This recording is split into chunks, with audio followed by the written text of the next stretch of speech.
Je voulais te parler de quelque chose de basique lorsque tu entames le chemin de la liberté financière, justement. Lorsqu'il s'agit de travailler sur sa liberté, son indépendance financière, l'un des éléments qu'il faut tenir en compte, c'est justement la gestion de ses finances. Contrôler le flux d'argent qui rentre dans notre poche. Et ceci, ça passe par justement à contrôler si tu as une activité. J'avais déjà fait une vidéo comme ça où j'expliquais par rapport à ton profil, tu dois déjà savoir où est-ce que tu te situes pour pouvoir te constituer une épargne. Et c'est avec cette épargne que tu vas pouvoir l'utiliser dans le but de commencer à investir, commencer un business et multiplier ainsi tes revenus. Justement, ici, je vais te parler d'une méthode de base. Vraiment, quand tu entames vraiment ton éducation financière, c'est vraiment une des méthodes de base que tout le monde apprend. Et je vais te parler de cette méthode. Il s'agit simplement de 50-30-20. C'est une méthode très basique qui a été découverte par une femme, j'ai oublié le nom en tout cas, qui a fait des recherches pendant une vingtaine, voire même une trentaine d'années, et qui a simplement dit qu'on n'a pas besoin de tant d'études, tant de calculs compliqués ou bien de fonctions compliquées pour pouvoir aider des gens à pouvoir justement gérer leur argent. En étudiant justement les gens et puis leurs besoins et tout et consorts, ben, elle a sorti justement une formule très simple, 50, 30, 20. Qu'est-ce que cela veut dire? Que 50% de tes revenus doivent aller à des besoins vitaux. Hein. Ce sont des besoins qui te lient soit par contrat ou bien euh, par des conditions, enfin, contrat, hein, des besoins qui te lient par contrat dont tu ne peux pas t'en passer. Et puis, 30% de ton salaire, justement de tes revenus, ça dépend si tu as un business, doivent aller justement à tout ce qui est envie. Envie par rapport à besoin, c'est toutes ces choses ou bien ces activités dont tu as envie de faire, mais que tu peux bien t'en passer. Ça veut dire que si tu ne le fais pas, ou bien si tu ne réponds pas à ces envies, il n'y a pas aucune personne qui va t'en vouloir, te condamner, ou une loi qui va, comment on appelle ça, te rendre coupable. Tu vois? Et puis, 20% de tes revenus ou de ton salaire doivent aller à l'épargne. Si tu n'arrives pas à te constituer une épargne parce que tu es endetté, tu es consort, et qu'est-ce que tu dois faire? Tu dois prendre justement 20% de ton revenu ou bien de ton salaire qui doivent justement te servir à payer les mauvaises dettes. Les mauvaises dettes que je dis.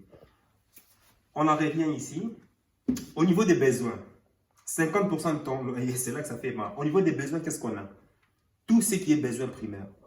Il y a se vêtir, dormir, manger, se loger. Notamment, on a le loyer, le gaz, l'électricité, ceux qui ont l'automobile, hein, ou ceux qui utilisent les transports en commun. On a les assurances et puis on a l'alimentation. Donc, tu imagines, 50% de ton salaire doivent justement servir à combler ces charges mensuelles. Et puis, au niveau des envies, vacances, on sait bien que ce n'est pas parce que tu ne vas pas en vacances que tu vas mourir. Ça, tu peux bien t'en passer. Et puis, sport.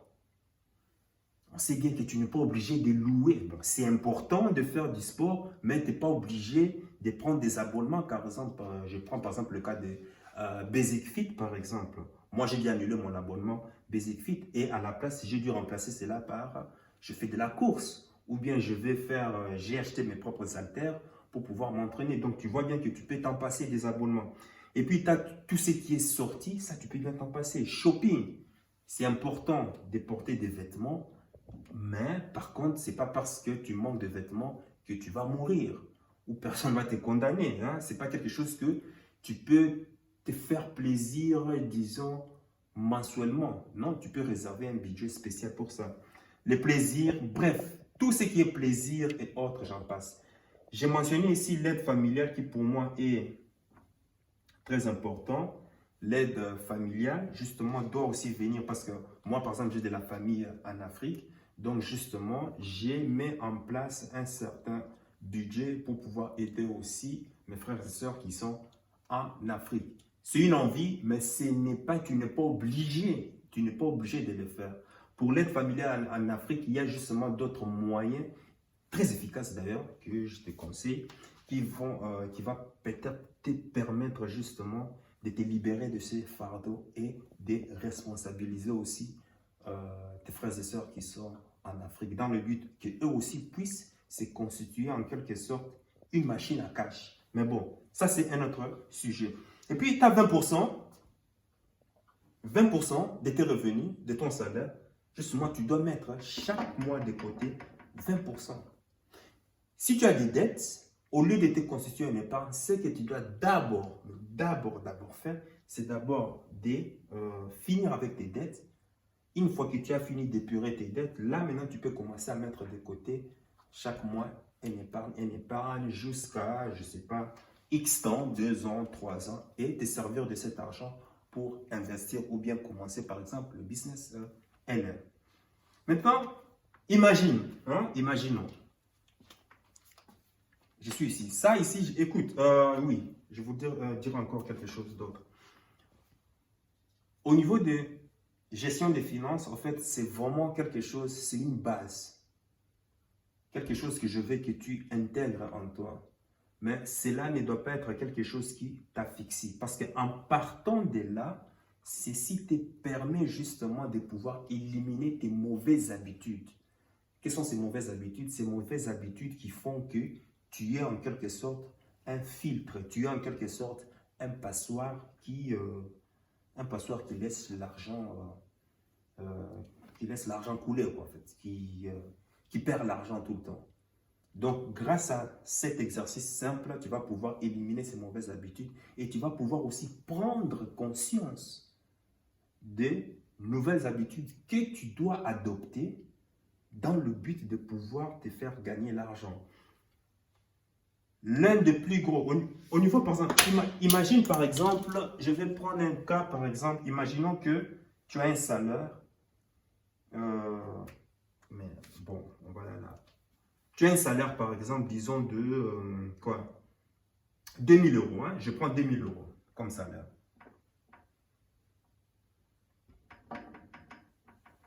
« 2000 euros. Tu vois, on te dit déjà que 50% doit aller ici. Donc, ça veut dire 1000 euros doit aller ici. Ça fait mal, n'est-ce pas? Ça fait mal. Or, on sait aujourd'hui quelle est la charge la plus lourde à supporter pour tout citoyen et citoyenne normal. On sait que les loyers en général représentent déjà une charge très, très lourde. Or, on sait que généralement, moi je me suis retrouvé dans ce cas, je me suis retrouvé dans un cas où déjà, rien que le loyer faisait déjà la moitié de mon salaire. Et là, tu te rends compte qu'il y a un problème, n'est-ce pas? Et c'est là maintenant qu'on va voir maintenant qui est armé, qui est programmé à être pauvre ou bien qui est programmé à être riche. Parce qu'à partir du moment où tu te rends compte que ton loyer, déjà moi, je prends par exemple, en base à l'époque, je me souviens, mon loyer, parce que j'habitais dans une ville qui était chère, tout partait ici. 1000 euros. Merde quoi. Ou bien disons par exemple, 1000 euros. Si ton loyer fait 1000 euros, c'est qu'il y a un grand problème. Un grand problème. Maintenant, qu'est-ce que tu dois faire?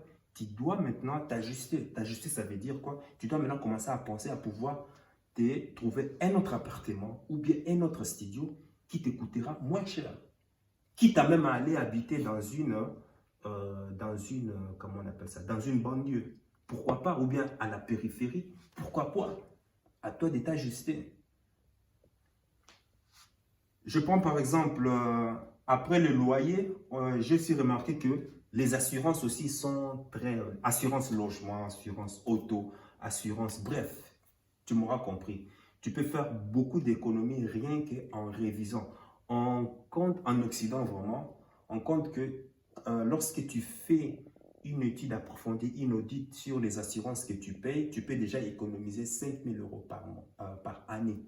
5 000 euros par an. Si tu fais attention à toutes ces assurances, santé, blablabla, tout ce que tu payes. Et rien ne t'empêche ici de pouvoir même faire comparer, comment on appelle ça, faire la comparaison des assurances. Et c'est là que tu dois déjà prendre conscience de ça. Au niveau des gaz, électricité, si tu te rends compte que ce que tu payes pour le gaz, électricité est très élevé, eh bien, va voir d'autres fournisseurs chez qui tu payeras moins cher. J'ai remarqué, beaucoup de gens ont des problèmes d'ego ici. Parce que tu es habitué à un certain confort, tu te payes un appartement bien confortable, bien luxueux, tu es consort, et tu es bien conscient que je dois faire un effort pour pouvoir diminuer mes charges. Mais qu'est-ce que les gens se disent? Oh non, moi je suis à un certain standing, je ne veux pas moi, je veux pas moi aller trouver un appartement de basse classe. Donc ça va diminuer ma valeur. Tu vois, c'est cette programmation de pauvreté. Parce que les gens ici préfèrent paraître au lieu d'être. Or, on dit ici que si tu veux vraiment améliorer tes finances, tu dois faire des petits sacrifices en un court de temps. Dans le but de pouvoir simplement te permettre de te constituer un fonds et puis te lancer rapidement. C'est là qu'on saura. Soit tu laisses ton ego jouer, ou bien tu suis le but supérieur. C'est à toi de voir. Internet. Bon, Internet, je me rends compte ici que je n'ai pas besoin de le marquer comme un besoin parce que normalement, tu sais que tu peux vivre sans Internet. J'aurais dû le mettre ici. J'aurais dû le mettre ici. Mais pourquoi est-ce que j'ai mis ça en tant que besoin? Pourquoi? Parce que j'utilise Internet, moi, c'est dans une optique éducation, dans une optique d'éducation. Pourquoi? Parce qu'il est très important non seulement de lire des livres, mais aussi de lire des podcasts, des audios. Tu as besoin de YouTube pour ça. Aujourd'hui, tu peux t'éduquer sur Internet. Voilà pourquoi j'ai mis ça. C'est très, très important parce que j'utilise Internet dans le but de m'éduquer.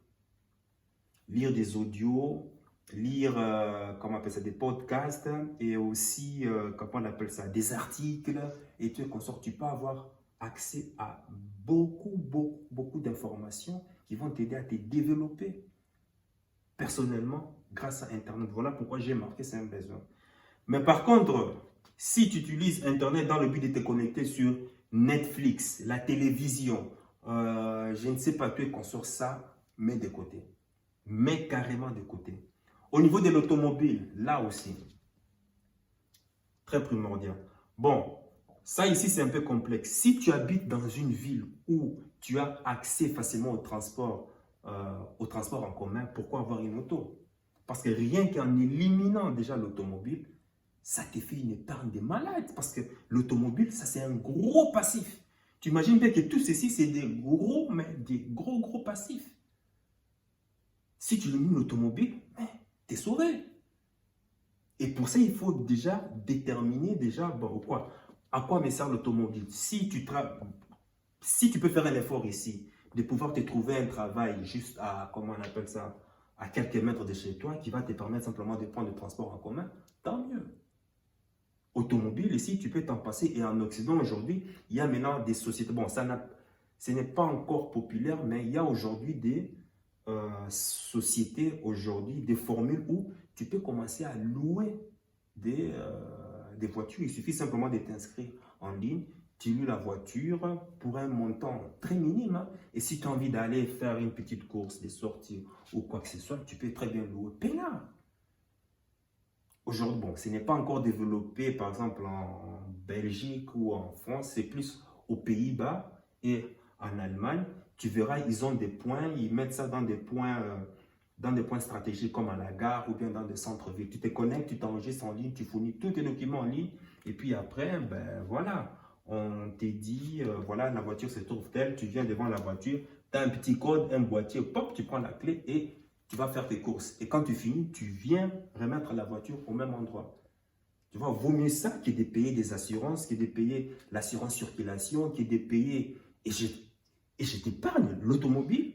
Avoir une voiture, c'est un gros passif. Maintenant, si tu te retrouves comme moi qui habite dans la campagne, où tu sais que Tu fais, tes voisins, ce sont des vaches, tes voisins, ce sont des moutons, et consorts. Ben, qu'est-ce que tu vas faire? Tu sais qu'avoir une automobile, c'est très, très important. Et alors là, tu n'as pas le choix. Tu peux garder l'automobile, mais tu peux faire en sorte que l'auto que tu as, tu peux faire en sorte que ça puisse te rapporter de l'argent. Aujourd'hui, si tu as une voiture, tu peux t'inscrire en ligne, faire en sorte que d'autres personnes viennent louer ta voiture. C'est aussi un mindset à avoir. Les loyers, comme moi j'habitais dans une campagne, mais bon, ça sera peut-être l'objet d'une autre vidéo. Cette vidéo sera faite en plusieurs parties. Ici, l'idée est de te montrer et de te permettre de prendre conscience déjà du travail que tu dois commencer à faire. Tu vois, 6 000 euros va ici, tu te rends compte que, ben écoute, les autres 1 000 euros, à quoi ça va te servir? Tu payes les gaz, l'électricité, assurance, d'autres se retrouvent déjà 5 jours, c'est-à-dire 5 jours après qu'on leur a payé zéro de chez zéro.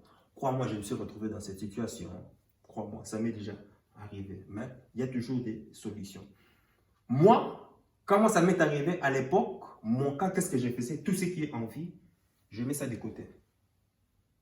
Envie, je mets ça de côté. Carrément, je n'ai pas besoin de tout ça. Tout ça. De côté, zéro. Parce que j'avais de grosses charges ici. Et aussi, j'avais aussi des dettes. Et alors, qu'est-ce que j'ai pensé? La solution était bon, de pouvoir faire que tout ce qui constitue une charge, qu'est-ce que je vais faire? Je vais devoir justement faire en sorte de transformer un passif pour que ça soit un actif. Notamment, faire par exemple la sous-location. Mais ça, je t'en parlerai dans une autre vidéo. Donc, je ne veux pas aller plus loin. Ici, c'est simplement pour te montrer de prendre conscience. Toi, à ton niveau. Prends une feuille et note. Voilà, 50%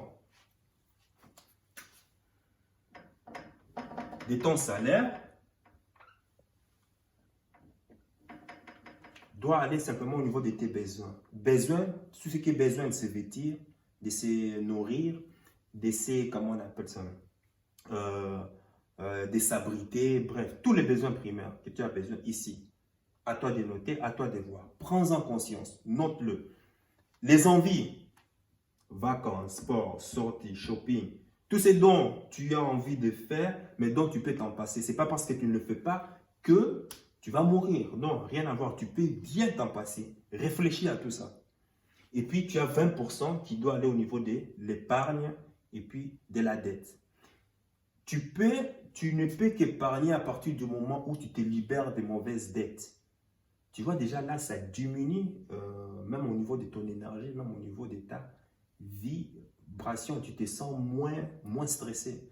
Donc, en éliminant certaines dettes, c'est là après que tu peux commencer à pouvoir épargner de l'argent.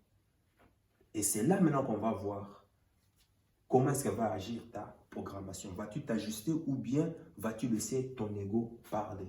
Donc, sur ce, toi, dis-moi dans les commentaires comment est-ce que toi, tu procèdes pour pouvoir épargner, mettre l'argent de côté. Est-ce que avec cette méthode, dis-moi dans les commentaires, quelle est la charge qui constitue la charge la plus lourde pour toi à ton niveau? Et puis, dis-moi aussi, bon, étale-moi toi, au niveau, à ton niveau à toi, 50% vont où, 30% vont où et 20% vont où. Et puis, je te ferai encore une autre vidéo où on entrera plus en détail pour te permettre de voir au niveau des habitudes, qu'est-ce que tu dois adopter dans le but de pouvoir te soulager et te rendre plus flexible au niveau de l'argent. N'oublie pas un truc, ce n'est pas l'argent qui fait, enfin, ce n'est pas l'argent qui doit guider ta vie, mais c'est toi qui guide, enfin, c'est ta décision, c'est ta vibration, c'est ton énergie qui fait en sorte que l'argent afflue à toi. Si tu n'arrives pas à adopter ceci, ça veut dire que l'argent te domine. L'argent te domine. Soit tu domines, soit c'est toi qui influences l'énergie de l'argent, ou bien c'est l'argent qui te domine par le système mis en place. Allez, Sur ce, sache que ton cœur, c'est déjà ça que ton cerveau essaie de comprendre. Suis la voie de ton cœur, il connaît déjà le chemin. Ciao.